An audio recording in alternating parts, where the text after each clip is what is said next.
अस्सलामुअलैकुम नाजरीन, मैं IH हबीबी, आप देख रहे हैं कासमी नेटवर्क इंडिया। हमारे चैनल से जुड़ने के लिए सब्सक्राइब ज़रूर करें। नहमदुहु अला रसूलिहिल करीम, अम्मा बाद, औज़ु बिल्लाहि मिनश शैतानिर रजीम, बिस्मिल्लाहिर रहमानिर रहीम। स्टेज पर जलवा फरमा नागपुर के बेहतरीन उलमा और स्टेज के सामने बैठे वो लोग जो ज़मीनी सतह पर उतरकर काम करते हैं, सबको मेरा सलाम है, अस्सलाम वालेकुम। एक ज़रूरी मसले के लिए जो हम यहाँ जमा हुए हैं और उस मसले में तकरीबन 2-2.5 महीने से पूरी कौम लगी हुई है, तो कौम में बहुत सारी पॉजिटिव चीज़ें देखने में आई हैं जिसको हम नज़रअंदाज करते हैं। कुछ अच्छी अच्छी बातें हुई हैं जो मैं आपके सामने रखना चाहता हूँ। ऐसा हिस्ट्री की किताबों में लिखा है कि जिस कौम में इनकलाब आता है तो वो इनकलाब सबसे आखिर में औरतों में आता है और आखिर से एक पहले स्टूडेंट्स में आता है। पर अल्लाह रब्बुल इज़्ज़त की ये नुसरत और मदद है कि हमारी कौम में उल्टा हुआ। इनकलाब पहले औरतों में आया और साथ ही साथ स्टूडेंट्स में आया। उन्होंने अपना हक अदा कर दिया। दूसरा ये है कि हिस्ट्री का एक वाक़या है, जब टीपू सुल्तान से लड़ने आए थे ब्रिटिशर, तो वो समझ गए थे कि टीपू सुल्तान बहुत ताकतवर राजा है और ये जानता है कि जहर जहर से काटा जाता है, तो मिसाइल से लेकर लेटेस्ट टेक्नोलॉजी हर चीज़ ये जानता है। तो उन्होंने किया बड़ा अच्छा था, मराठाओं से हाथ मिलाया था, निज़ाम ऑफ हैदराबाद के निज़ाम से हाथ मिलाया था, त्रावणकोर के राजा से हाथ मिला के 3-4 राजाओं को साथ लेकर टीपू सुल्तान को मारा था। बड़ी मेहनत बड़ी मुशक्क़त से 3 जंगें हुई और तीसरी जंग में टीपू सुल्तान शहीद हुए थे। उसके अगले राउंड में फिर जो 4 राजा एक साथ थे उसका एक आदमी और चला गया। फिर उसके अगले राउंड में मराठाओं पे बात आई। फिर उसके अगले राउंड में हैदराबाद के निज़ाम ने पहले ही हथियार डाल दिए और उन्होंने कहा कि मैं आपका हमेशा बन के रहूँगा अंग्रेज़ों का। इस ज़माने के भी अंग्रेज़ ने बड़ी बेहतरीन तजवीज़ लाई है। उसको मालूम है इस ज़माने का टीपू सुल्तान कौन है, तो उसने 6 राजाओं से हाथ मिलाने की कोशिश की है।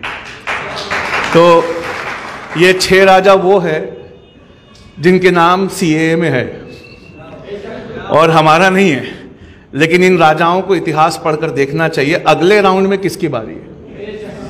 तो अगले राउंड में किसकी बारी है, तो 6 लाइन का एक एडिटोरियल था इंडियन एक्सप्रेस में, बड़ा प्यारा, मैं आपको सुनाना चाहता हूँ। फर्स्ट राउंड 1 मुसलमान गायब, राउंड 2 ईसाई गायब। इसीलिए सारे ईसाइयों ने सबसे पहले रैली निकाली कि हम मुसलमानों का समर्थन करते हैं। उनको मालूम है ये 20 करोड़ ईंटों की दीवार जिस दिन गिरी, इसके मलबे में दबकर 2 करोड़ 4 करोड़ 5 करोड़ वाले तो अपने आप मर जाएंगे। जब तक ये 20 करोड़ ईंटों की दीवार लगी हुई है, पीछे सब छोटे छोटे बचे हुए हैं। तो सेकेंड राउंड में ईसाई गायब। थर्ड राउंड में कल मैं समझा रहा था तो वो समझ रहे थे कि पंजाबियों में सबसे ज़्यादा जोश है NPR के बॉयकॉट को लेकर। सिखों में उनके पक्ष और विपक्ष ने एक आवाज़ में प्रस्ताव पास किया कि हम NPR नहीं करेंगे। शिरोमणि अकाली दल ने भी और कैप्टन अमरिंदर सिंह ने भी।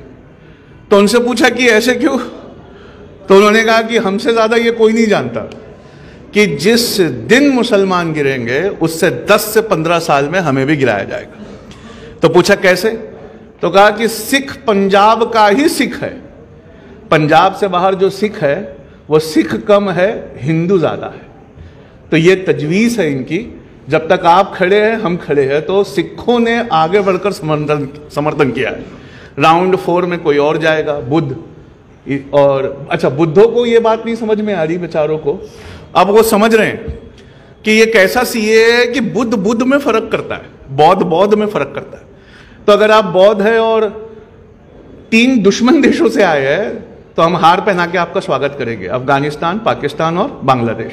लेकिन अगर आप बौद्ध है और तिब्बत से आए हैं तो हम आपको एंट्री नहीं देंगे।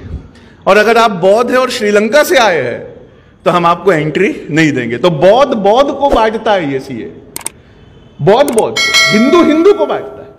अगर आप हिंदू हैं, 3 दुश्मन देशों से आए हैं, हम रेड कारपेट बिछाएंगे। लेकिन अगर आप हिंदू हैं, श्रीलंका, भूटान, नेपाल, म्यांमार, यहां से आए हैं, तो हम आपको एंट्री नहीं देंगे। तो ये बात उनको बांटती है। तो किसी ने बड़ा अच्छा पूछा, एक बुद्धिस्ट ने, कि मेरे पास कागज नहीं है। नेशनल फैमिली हेल्थ सर्वे कहता है 2015 का कि SC ST OBC में 100 में से 62 लोगों के पास कागज है, 38 के पास नहीं है। तो 1 अरब 37 करोड़ का 38% बहुत ज्यादा होता है। कागज नहीं है। अच्छा, कौन सा कागज नहीं है? तो जुबैदा बेगम से पूछिए। जुबैदा बेगम के जुबैदा और लिखते समय जबैदा हो गया वो। उस औरत ने 15 कागज दिखाए, 15 कागज, उसके बावजूद उसको नागरिक घोषित नहीं किया। उसकी जमीनें बिक गई, उसका घर बिक गया। मैं अल्लाह को हाजिर नाजिर जान के आपके सामने बताता हूं, मैं बहुत पढ़ा लिखा हूं, पर 15 कागज मेरे पास भी नहीं है। तो इसको ममता बनर्जी ने यूं पूछा है कि तुम दोनों, यानी गृह मंत्री और प्रधानमंत्री, अपना कोई कागज दिखा दो, वो वाला जो तुम्हारी माओं को मिला होगा, नया प्रिंट आउट नहीं चलेगा, वो चाहिए, सड़ा गला उस जमाने का। अगर दिखा दोगे तो मैं पूरे बंगाल को लाइन में लगा दूंगी। लेकिन अभी 2 दिन से वो घूम रहा है न्यूज में कि PMO से पूछा गया कि इनकी नागरिकता का क्या सबूत है, तो कहा कि इस रूल के तहत आप प्रधानमंत्री की नागरिकता नहीं पूछ सकते। मतलब कागज तो इनके पास भी नहीं है। आप समझ रहे हैं? तो अगले राउंड में बौद्ध को निकाल देंगे करते करते। आखिरी राउंड बहुत शानदार है, जो हिंदू हजरात को समझ में आ रहा है।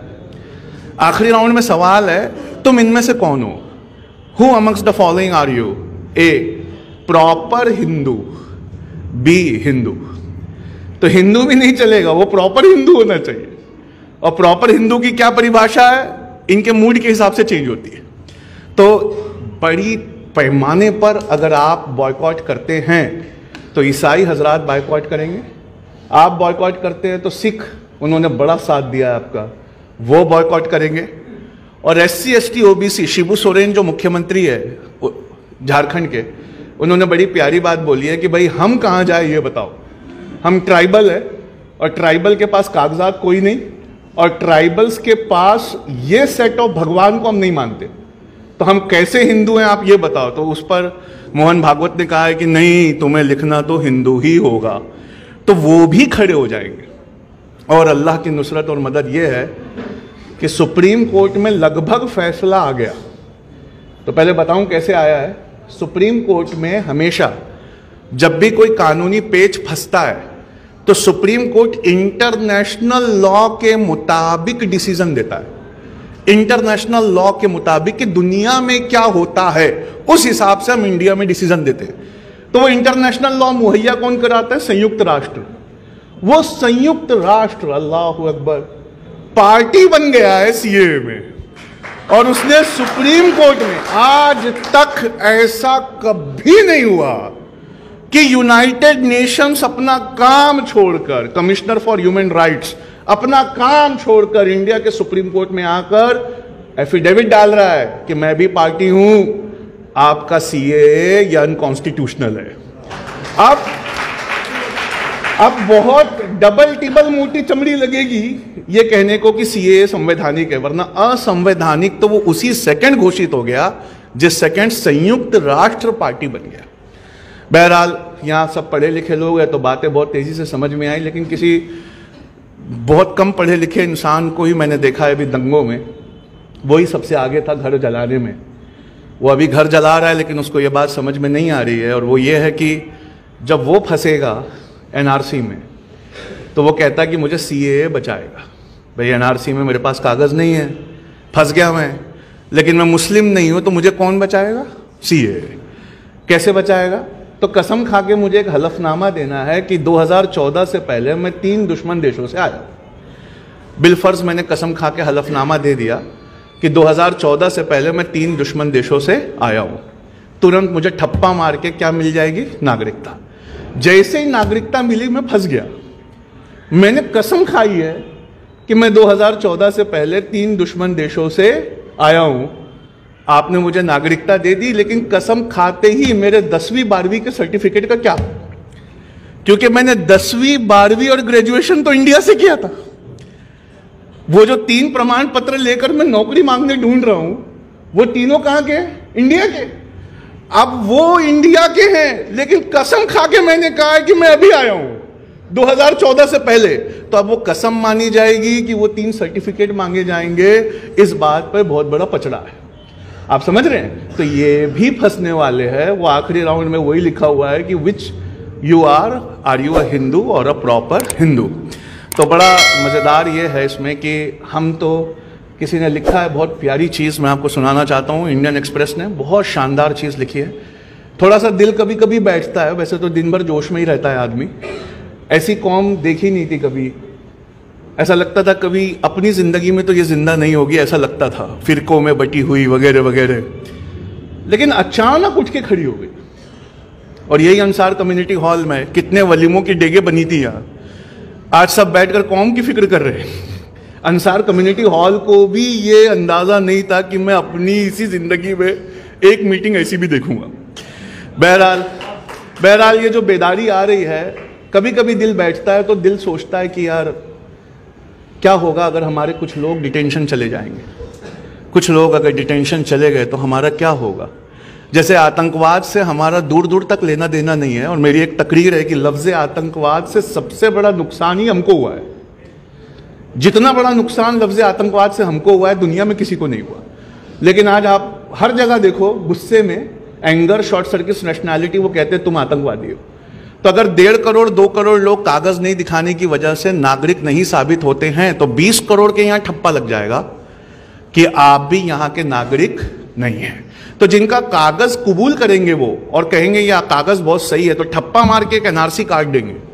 अब जिंदगी भर वो कार्ड लेके घूमना है जेब में, कोई भी कहीं भी मांग सकता है। तो क्या आप अपनी आने वाली नस्लें, उनको एक ऐसी गुलाम वाली जिंदगी देना चाहते हैं जहां वो कार्ड लेकर घूमे जिंदगी भर? कहिए हाँ या ना। तो फिर आपके बाप दादाओं का कर्जा जो आपके कंधे पे है, उसको कौन चुकाएगा? वो आपको आजाद हवाएं और फिजाएं देकर दे गए थे, लेकिन आप बुजदिल निकले और आपने अपनी आने वाली नस्लों को क्या दे दिया? एक गुलामी भरी हवाएं और फिजाएं दे दी। 2040 में वो बच्चा पूछेगा पलट के, जब ये सब शुरू हुआ था तब आप क्या कर रहे थे, तो आपका क्या जवाब होगा? शाहीन बाग की औरतों का जवाब तो सही होगा। वो कहेंगे बेटा हम तो वहीं बैठे थे, हम तो अड़ गए थे, हम तो लड़ गए थे। तो इंडियन एक्सप्रेस लिखता है कि यहूदियों का जो किया हिटलर ने, वो मुसलमान कौम का नहीं होगा। तो पूछा कि यहूदियों का क्या किया? तो कहा गैस चेंबर में बड़ी तादाद में डिटेंशन सेंटर में उन्हें खत्म किया गया। पर वो कहता है दावे के साथ ये मुसलमान कौम का नहीं होगा। तो पूछा इतना दावा कहां से आया? तो कहा कि यहूदियों ने वो नहीं किया जो मुसलमान कर रहे हैं। कहा क्या? यहूदी अपने हक के लिए नहीं लड़े थे, मुसलमान लड़ रहे हैं। यहूदी अपने हक के लिए नहीं लड़े थे, उनके साथ जो सुलूक होता वो सुलूक करवाते, लेकिन हम लड़ रहे हैं। आप अपने पैरों पर खड़े हो जाइए। बदर की लड़ाई का भी यही फॉर्मूला है। बस बात खत्म कर रहा हूं। बदर में अल्लाह की नुसरत और मदद आई आसमानों से, हम सब जानते हैं कब आई? जब हम अपनी कांपती टांगों के साथ खड़े हो गए। और जिस दिन आप खड़े हो जाएंगे, आप देखो कि जितनी रैली हुई है सीएए पे, तो किसी ने अभी बहुत अच्छा कहा कि 20% मुसलमान आए हैं निकल के, अभी 80% बाकी है। नहीं, गलत है आंकड़ा थोड़ा सा। मैं आंकड़ों में बहुत विश्वास रखता हूं। एक लेख आया हुआ है कि कितने मुसलमान निकल कर आए, तो उन्होंने कहा 2.9%, सिर्फ 2.9% निकल के आए। मतलब कितनी बड़ी तादाद है जो अभी भी बिरयानी की डेगों में है। 2.9% निकल कर आए। तो पूछा कि रिवॉल्यूशन कब आता है? कहा जब 3.5% निकल कर आते हैं। 3.5% जो कौम सड़क पे निकल कर आई है, रिवॉल्यूशन आ गया है। बहरहाल यहाँ हम सबको बैठा देखकर एक पॉजिटिव बात और भी है, और वो ये है कि इब्लीस बड़ा मायूस होगा आज, क्योंकि उसकी भी आखिरी उम्मीद यही है। इब्लीस को मालूम है अगर ये सीधा सीधा पड़ गया सब, एनपीआर, एनआरसी, सीए, तो फिर जिंदगी भर के लिए गुलामी आएगी।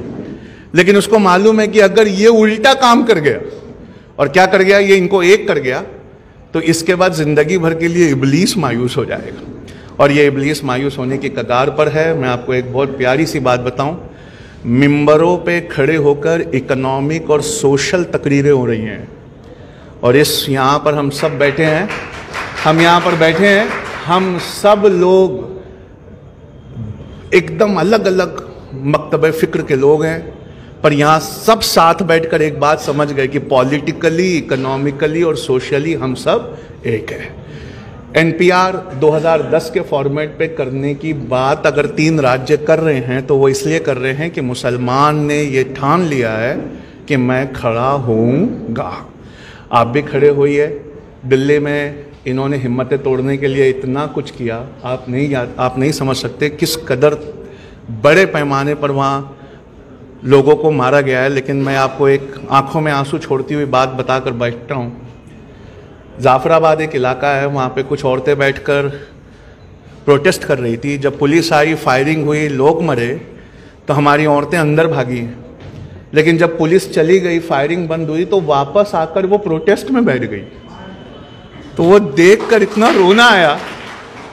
आप और मैं क्या करते, जब फायरिंग कहीं होती तो हम उस गली से 1 साल तो कम से कम नहीं गुजरते। जब फायरिंग बंद हुई तो वो औरतें बाहर निकलकर आकर बैठ गई हैं। तो उनसे पूछा किसी ने कि तुम इतना रिस्क क्यों लेती हो? तो उसने कहा कि रिस्क की बात ही नहीं है, प्रोटेस्ट की जगह छिन जाएगी तो मेरे बच्चे के भविष्य का क्या होगा। और अल्लाह पाक से एक बहुत प्यारी बात किसी ने हिस्ट्री में समझाई थी, मैं आपको समझा रहा हूँ। औरतें जितनी प्रोटेस्ट में जा रही हैं, बाशरा बापर्दा, एक बात ठप्पे के साथ गारंटेड हो गई उनकी ज़िंदगी में, और वो क्या है, उनकी नस्लों में अब कभी गुलाम पैदा नहीं होगा। मतलब उनकी नस्लों में अब कोई गुलाम पैदा नहीं होगा। और एक बहुत प्यारा एक वली का किस्सा है जो सुनाते हुए मैं जाऊं। एक बसरा के वली थे, उन्होंने सवेरे बर्फ़ के पानी से वज़ू बनाया था और थर थर काँप रहे थे, वक्त हो गया है। तो उन्होंने क्या किया कि अपना कंबल हटाकर वो ठिठुर रहे थे सवेरे। तो एक वली ने आके कहा कि अल्लाह के वलियों को भी कंबल ओढ़ने का हक है, तुम अपना कंबल क्यों नहीं ओढ़ते? तो उन्होंने कहा कि बसरा के बाज़ारों में अमीरों को कपड़े बांटते देखा गरीबों में, मेरा भी मन चाहा कि कपड़े बांटूं, गरीब हूं, कपड़े नहीं हैं, तो अपना कंबल हटाकर दर्द बांट रहा हूं। तो आप भी अपना कागज़ हटाकर दर्द बांटिए। बस इतनी बात कहना था।